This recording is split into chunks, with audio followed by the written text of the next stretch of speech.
Pemirsa, indeks persepsi korupsi IPK Indonesia pada 2020 turun. Transparency International Indonesia (TII) memaparkan IPK Indonesia pada 2020 mengalami penurunan, yaitu melorot 3 poin dari skor 40 pada 2019 menjadi 37 pada 2020.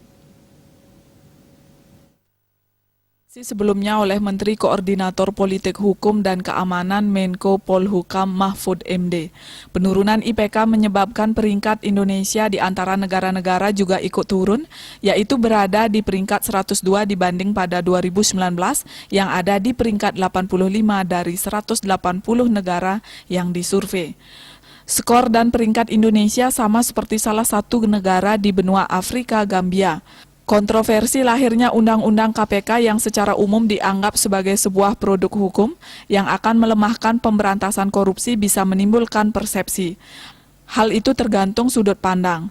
Namun hal itu diduga menimbulkan persepsi buruk di dunia internasional, dunia hukum mengenai pemberantasan korupsi, terkait melemahnya pemberantasan korupsi. Hal kedua yang menurut Mahfud menyumbang kepada melorotnya nilai IPK Indonesia adalah banyaknya potongan hukuman yang diberikan Mahkamah Agung terhadap terdakwa dan terpidana kasus korupsi pada 2020. KPK mengatakan setidaknya ada 65 permohonan PK yang diajukan ke MA, namun Ketua MA M. Syarifuddin mengatakan hanya 8% permohonan PK kasus korupsi yang dikabulkan.